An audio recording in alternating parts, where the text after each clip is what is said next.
How do you sell your home for the absolute most amount of money? I get asked this question all the time. And today I'm going to break down to you 5 things that you can do to absolutely net the most amount when you, the homeowner, decide to sell your home. My name is Mike Novak. I'm a real estate agent from the Novak real estate team. And our team helps about 300 families right here in Snohomish County every year make a move. So we're in the trenches of real estate, the front lines each and every day, looking at the market, helping buyers and sellers get things done. So today, let's jump right into the top 5 things you can do to absolutely net the most amount of money when you sell your property. Before I do that, let's talk about the old school way of listing a home. This is what agents have done for years. This is their plan to sell your house. And I don't love this, but I'm going to tell you what we do differently here in a second. But the old school way of listing a home and selling it is minimal preparation, put a sign in the yard, put a lockbox on the house, and then pray that a buyer agent brings a buyer along to your house. You might do an open house, maybe, but that's it when it comes to marketing. Like that's all so many agents have been doing. That is what I call the old school or traditional way of listing a home, and it just does not get the job done anymore. So what do we do differently? Well, let's jump into those top 5 things you can do. You need to prepare your home properly, okay? So I don't recommend deciding to list your home 2 weeks before you want to put it on the market, okay? This is a very big decision. It's a process that rewards planning and preparation, and we like to be involved 3 to 6 months before the home's going to the market. If you're put on the market really fast, yes. Is it going to be the best possible presentation? Probably not. So what should you be doing to prepare? We should have an agent out to your house to walk through the home with you and understand what your goals are, what your timeline is, and then discuss possible improvements to the home before you're going to list it. Sometimes homeowners get these crazy ideas of things they want to do to the home they think are going to improve the value. And in fact, those are just kind of a bottomless pit for money. Things that are not going to return a good positive return on your investment. We call that ROI, return on investment. So any dollar you put into your home, we want to make sure you're going to get that dollar back plus another dollar or two. So for every dollar in, let's get $3 back on your ROI for improving your home. That could be things like floor coverings, paint, landscaping, all of those type of cosmetic things so your home shows really, really well. But we don't know until we come look at it with you. And the last thing I want you to do is start putting money into your home until you know exactly what to do with it. A lot of times it's not what we're telling you to do, it's what we're telling you not to do so you don't waste your money, okay? So plan 3 to 6 months before you're ready to make a move. Okay, number 2, stage the home. And if the home is vacant, I'm talking like a full staging. It's expensive to stage a house, but the data shows the National Association of Realtors did release a study that stage homes sell for 3 to 4% more than non-stage homes. So you absolutely need a strategy for staging. This is one of the reasons that our team stages virtually all of our listings, that we coach our clients to do this. It's expensive, but it's going to net you a lot more money at the end of the day. If your home is vacant, we like to do what we call heart of home stage. It means we're going to stage the master suite or the owner suite. We're going to stage the kitchen. We're going to stage the dining room, the living room, possibly an outdoor area, places like that. So the heart of the home gets staged. And then there's soft staging put into things like all of the bathrooms, maybe, some more outdoor staging, whether it's soft staging or hard staging. Maybe the loft room, if you have one, is staged to be like a theater.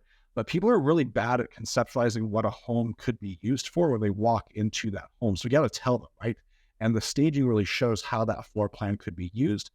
And it also just makes the home feel warmer, right? Like they're not walking into this cold, empty house. They're walking into something that feels like a home, which is really, really important. It's going to show better online too when you have that staging in your photos.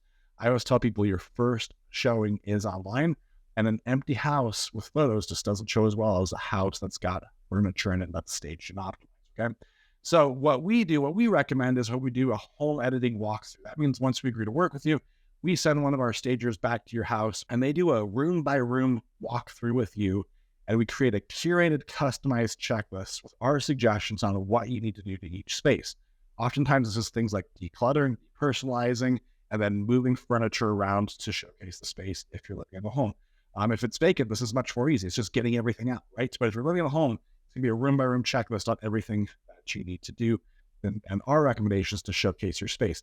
Here's what I know to be true, is that the way that people live in a home and the way that you showcase a home for marketing are very, very different things. So it's going to feel like if you're living in a home, that you're kind of living on a movie set for a month or two as your home's on the market. But staging your home will 100% net you far more money, and you need a strategy for this. Okay. Number 3, you need to combine traditional and new school marketing. Again, you can't just put the home in the MLS like most agents used to do, like the old school way of doing things. Yes, you need to do that. Yes, you need to do open houses, but you need a digital marketing plan. The first thing that I recommend doing is developing what we call a buyer avatar. Who is the ideal buyer for your home? Is it a family? Is it people that are downsizing? Like, who is the ideal person to buy this property? And more often than not, it's the person that you were when you bought the home. Sometimes that's not the case, but more often than not, it is. Okay. So you got to really think through that. And then all the marketing should really be speaking to that person, whether it's the photography and the way the space is used, whether if it's the language patterns and word choice on the marketing description. It all needs to be targeted towards this buying avatar. Okay. So develop an avatar for the buyer. That's your agent's job. And then market to that person. Speak to them, right? Don't speak to everybody. Speak to your buying avatar. This will pay off massively in your marketing efforts. And you need to have a really advanced social media and digital marketing strategy. A social media strategy is not having the agent just post the listing on Facebook. That will not get the job done. So some of the things that you should be thinking about for digital marketing, you should make sure you've got a dedicated page for your house. It's not just a listing on somebody's site, but it's actually got a dedicated website for it. And that's where all of your ads should be driven to. So when someone lands on your house, they're not seeing a whole bunch of homes in Arlington. They're just seeing your home in Arlington. They have no other option but to just stare at your house. They're going to get all the details, all the video, all the floor plan, all the photos, everything right there. And that's their only option. There's no other houses to look at. All right. That is the best thing for you as the seller. If you don't create a dedicated landing page, it's very difficult to do that. Most agents and even the big websites like Zillow and Redfin, when you click on a list of homes in Arlington, there's 20 houses to look at. We want them to just look at your home. They tend to be much more sticky and stay on that page for a lot longer. The longer they look at your home, the more likely they are to actually want to come have a showing in person. Like I said earlier, your first showing happens online. How it shows online is everything. So get a dedicated property website, get targeted Facebook and Instagram ads and YouTube. Like, these need to be ads targeting about a 15-mile radius around your house, talking to your buying avatar. This costs money. It's expensive, but it is absolutely worth doing if you want to net the most amount of money. So you need to have a strategy for that. There's a lot of other things you can do for digital marketing, but those are some of the most important ones that you want to make sure that you've got locked down. Yep. All right. The fourth thing, and a lot of people just breeze right past this one and shoot for the moon on it, it's price. Okay. If the marketing is the party, the price is the invitation to come to the party. That's how I want you to think about this. Okay. So even if we have fantastic marketing, if the price is off, it's not going to result in the outcome you want. People aren't going to come look at it in person. And they're certainly not going to offer on the home unit if they do come to it in person. So it's really important that you nail the price. This is where agent experience comes in. We shouldn't be looking at comps from 12 months ago, comparable homes. We should be looking at closed sales that are similar size, age, and condition that are in your direct neighborhood, like within a very small radius of your home, and that, again, are very similar size, like plus or minus a few hundred square feet, and similar features, similar age, similar condition, all of those types of things. Price is ultimately a relationship between closed sales, pending properties, meaning they're under contract to be closed, and then active homes. When you put all those three together, out of that comes where the home should be listed at. Your active homes are really what we call your competition. That means if someone goes and looks at your house, they're likely going to go look at these other ones as well. And you can price your home in one of two ways. You can price it to sell the competition's home because your home is not priced correctly, and now you're going to push them in that other direction. That's where the house is priced better.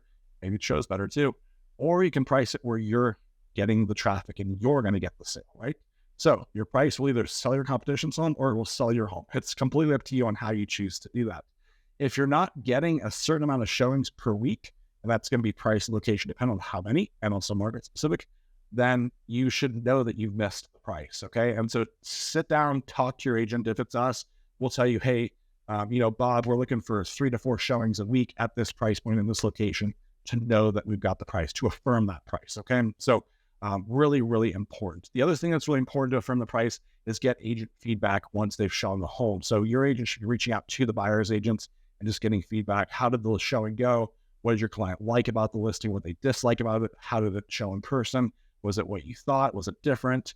And most importantly, are they considering making an offer on the home? You have to get feedback from the buyer's agents and ask them if they thought it was priced right, overpriced, or just right in the middle. So how you price a home is super important. Please do not be one of those people that thinks they can start high and just come down later. If that is you, you will not net the most amount of it in your home. I promise you this. I've dealt with this dozens of times. And the mindset, the logic makes sense until you really think about it, okay? Like, of course, we could just come down later on price, then somebody will magically buy the house. It doesn't work that way. You've got one shot, one opportunity, and that's to make a big impression on the market. When you call on the market, is it priced right? You need to nail your price out of the gates. Do not shoot for the stars on price. Don't try to be that guy that sets the new comp in the neighborhood. Be the guy that lists your home at what closed comps are showing you can actually get for the house, okay? This is very, very important. The other thing that people don't think about on overpricing their home is if the buyer's appraisal doesn't come in at the price that they've got the home under contract for, you have to lower the price anyways as the seller. So keep that in mind. Your pricing matters. This is where your agent should be very strong and firm with you and tell you what the home should be priced for and why, okay? They shouldn't be asking you, what do you think you should list the home for? That's their job to tell you their pricing opinion. Okay, number 5, you need to hire the right agent. Like I've said multiple times throughout this video, a lot of these things are things that your agent should be doing, conversations your agent should be having with you. But who you choose to work with matters big time. A few years ago, anybody could list a home and sell it. They couldn't sell it for most of my money, but they could at least sell it. In this market, it takes skill, it takes experience, it takes having a proven plan and process to actually get a home sold. So for many of our clients, their home is their largest financial asset, meaning it's the thing of most value in their lives, right? Maybe it's $700,000 or $1 million, right? Nothing is more valuable to them as an asset than this house. So why would you want to hire an inexperienced agent or a cheap agent to sell that? That makes absolutely no sense. You may think you're getting a deal on commissions. They may slash their commission because they're desperate, but they're going to not market your home properly. When agents cut their commissions, they're directly cutting back on the amount of marketing to your home. It's just a fact. Or they're super desperate and they just have to have your listing to survive. That is not what you want to hire. When you're hiring an agent, and you should interview multiple agents to make sure you find the right one, you need to look for track record, okay? This is just like hiring a lawyer. Do you want to hire an associate or do you want to hire the actual partner of the law firm? You want the badass that's been in court, that's been through litigation, that's seen virtually everything, and they know problems before those problems even arise. Like they can spot these things before they even become an issue, right? That's what I want. I want that partner, that badass that's going to get in there and represent me aggressively, and that's seen all these different situations that can come up. When you hire an agent, you're not just hiring them to sell your home, you're hiring them for all the experience they've acquired selling hundreds of other properties and seeing dozens of other different scenarios that you are totally unfamiliar with. Selling a home is complicated. There's a lot of different contracts in place, a lot of money. And like I said earlier, there's a lot to actually selling for the most amount of money. All of those things have to be done to net the absolute most. You can't just throw it on the MLS and think you're going to net the most amount of money. That is not how it works. Can't stress that enough. I hope this is helpful for you. If you've got questions about how to sell your home for the most amount of money, if you want to work with us to list your home, reach out to me down below. I will personally come out and meet with you or send you one of our top agents to meet with you and give you a customized 100% free opinion of your house value and show you if it's a good time for you to sell or not. Either way, you're going to make an informed decision once you have all the information.